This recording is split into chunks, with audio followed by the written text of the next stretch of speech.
much, Congresswoman Eleanor Holmes Norton. How inspiring it is to hear you talk about your grandfather Holmes walking away from the plantation, and you continue that walk. You continue it for your family.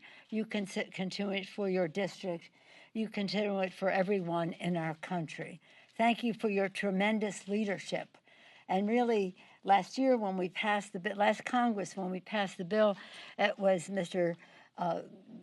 Congresswoman Eleanor Holmes Norton's reputation and the respect she commanded among our colleagues, but with Steny's determination and insistence that the bill would be brought to the floor and that we would have the votes. And we celebrated. It was the first time that the House of Representatives had recognized and voted and supported statehood for the District of Columbia. I proudly wear this 51 hat. Now, so it's an honor to join Democrats from both sides of the Capitol. I'm pleased to welcome Senator Carper back over to the House side. Steny talked about serving with him all that time. I sat next to him in the financial, what was called banking in those days. It was so long ago it had a different name, the Banking Committee, and I remember celebrating the birth of his two sons. At that time, we're now in their 30s. You said 31, 32, like that. So it's been a long time friendship. So I've seen his championing of America's families for his own and others for a long time. And so pleased that he is the author of this important legislation from the first state, and now the 51st state.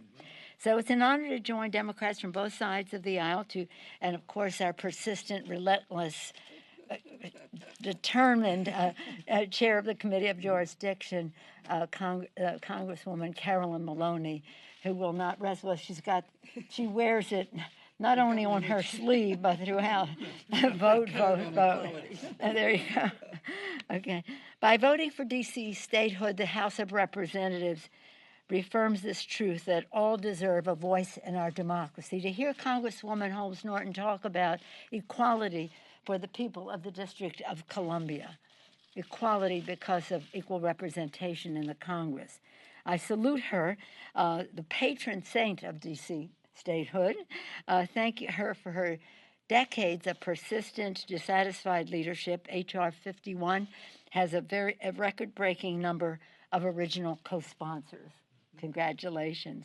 Again, I thank our leader, Mr. Hoyer, has been relentless in this fight as well, Chair Carol Maloney and Chair Carper, the author of the legislation in the Senate. Our founders built our democracy on a simple promise that every American should have a voice in our government from City Hall to the halls of Congress. Washingtonians, as the Congresswoman said, pay taxes, fight in our wars, contribute to the economic might of our country. But for centuries, they have been denied their right to representation. What does the license plate say? Taxation without representation is one of the manifestations. It is imperative that we correct this injustice, which is also a matter of civil rights and security. As last summer's protests in the January 6th insurrection made clear, D.C. must be empowered to protect its people.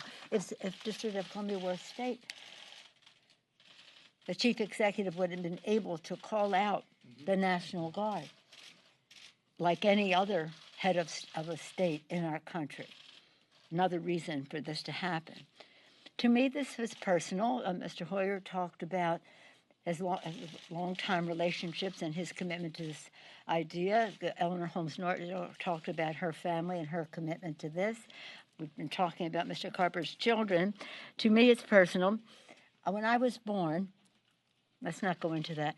My father was a representative from Baltimore, and he was chair of the District of Columbia Appropriations Subcommittee.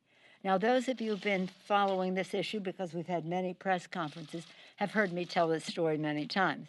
That position, chairman of the District of Columbia Subcommittee of Appropriations, made him what is called then the unofficial mayor of Washington, because of the authority the committee had over the district. He did not like that. He was a big believer of home rule.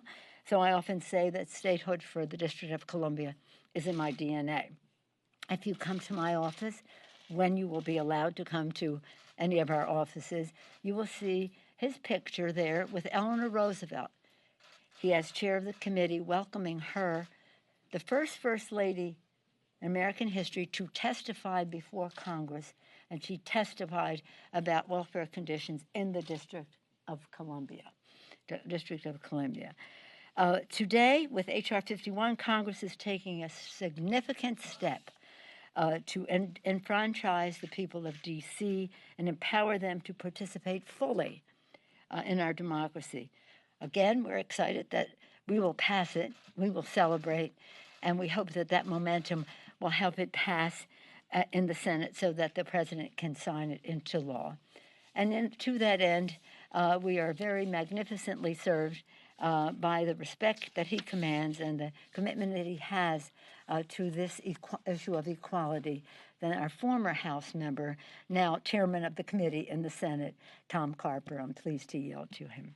Thank you. Oh, I was supposed to go to you first. Okay. Callan's going to go first. Oh, Callan's. Because we had Tom Carper's cleanup. Oh, okay. Because he's going to get it through the United States Senate.